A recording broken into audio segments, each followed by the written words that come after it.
പഠിച്ചോനെ, എൻ്റെ മനസമാധാനത്തെ തകർക്കുന്ന ഒന്നും നീ എന്നിലേക്ക് അടുപ്പിക്കല്ലേ. നിന്റെ കാവല് എന്നും കൂടെ ഉണ്ടാവണേ. അസ്സലാമലൈക്കും. വഅലൈക്കും അസ്സലാം. ഫൈസലോ,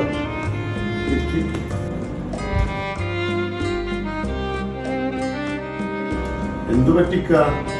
ഏയ് ഒന്നുമില്ല, ഞാനിങ്ങനെ വെറുതെ ഓരോന്ന് ആലോചിച്ചിരുന്നു. അതൊന്നുമല്ലേക്ക, ഞാൻ കാണുന്നതൊക്കെ ഇങ്ങനെയല്ലല്ലോ. എന്തു പറ്റി?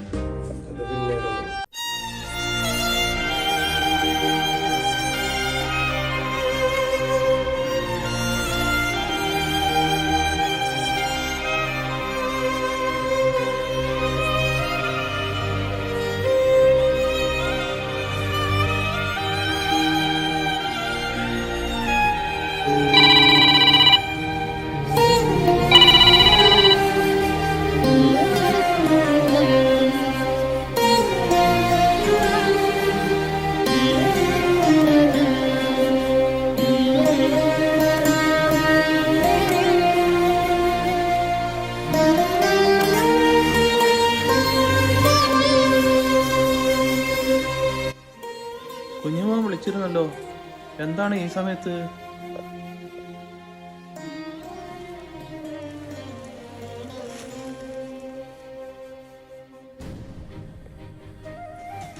അസ്സലാമലൈക്കും പാ.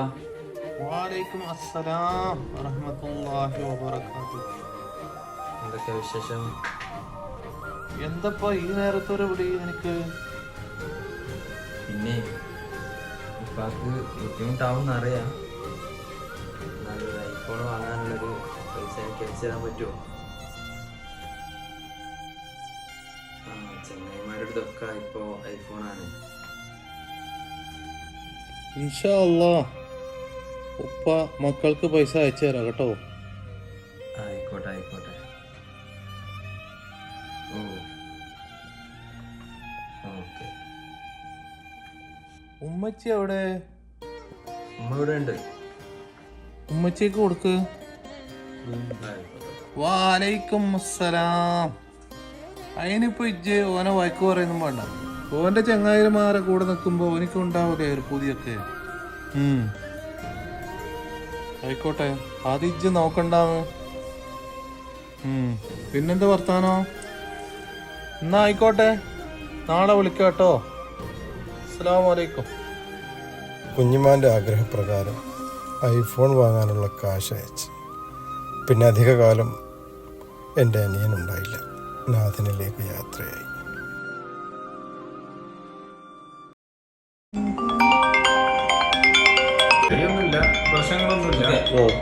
പത്രത്തിലുണ്ടായിരുന്നല്ലോ, പിന്നെ നല്ല മഴയാണെന്നൊക്കെ. ഫൈസലാണല്ലേ വിളിക്കുന്നത്? ഹലോ ഹലോ, നമസ്കാരം സാഹിബേ.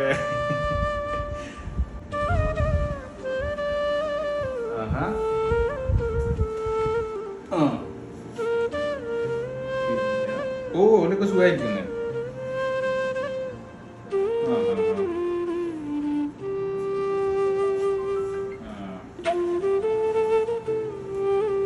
ഞാൻ നാട്ടിൽ നിന്ന് വന്നൊരു ചെറിയൊരു ടൈറ്റ് ഉണ്ട്.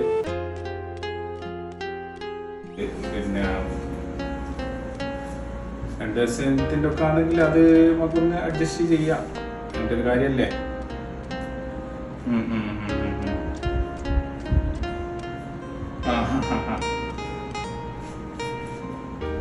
എന്തായാലും നമ്മൾ നോക്കുക.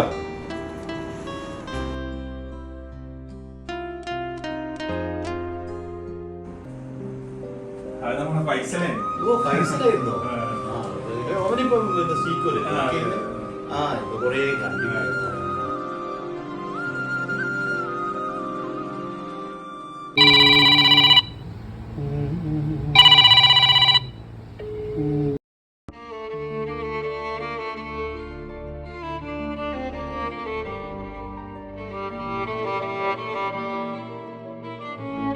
ഹലോ,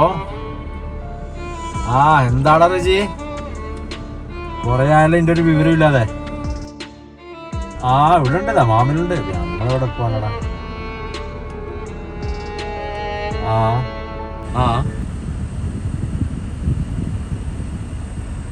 ആ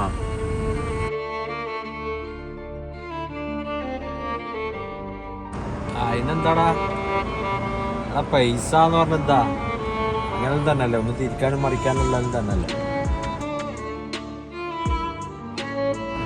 ഈ ഒരു കാര്യം ചെയ്യാ ചേച്ചി ഞാൻ നാളെ രാവിലത്തേക്കൊന്ന് റെഡിയാക്കിയിട്ട് എന്നെ വിളിക്കണം ഓക്കെ ഇതിപ്പോ റെജി ചോദിച്ച പൈസ കൊടുക്കണ്ടപ്പോ ആദ്യമായിട്ട് ചോദിച്ചതാണ് അപ്പൊ ആരിപ്പം കുറച്ചാണ്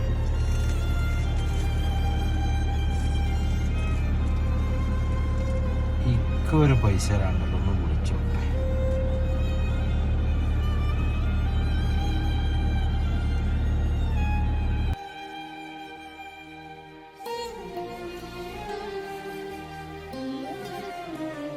അസ്സലാമു അലൈക്കും ഇക്കേടില്ലേ അന്ന് നമ്മുടെ സമതിൻ്റെ അടുത്ത് നിന്ന് കടം വാങ്ങിയാണ് ഞാൻ അവന് കാശ് കൊടുത്തത്. ഇപ്പോൾ അത് മടക്കി കൊടുക്കാനുള്ള സമയമായി. അതിനൊരു മാർഗവും കാണുന്നില്ല. പ്രിയമുള്ളവരെ, ഇതാണ് പ്രവാസി. പരസ്പരം കൊടുത്തും വാങ്ങിയും അതിലൂടെ പരസ്പരം സന്തോഷം കണ്ടെത്തുന്നവർ. ജീവിതം ഹോമിക്കപ്പെട്ടവർ എന്നൊക്കെ പറയുന്നുണ്ടെങ്കിലും ഈ പ്രവാസ ലോകത്ത് അവരിങ്ങനെയൊക്കെ മറ്റൊരു ജീവിതം കെട്ടിപ്പടുക്കാനും ശ്രമിക്കാറുണ്ട്. പ്രവാസികൾക്കായി ഈ ചെറിയ ചിത്രം ഞങ്ങൾ സമർപ്പിക്കട്ടെ.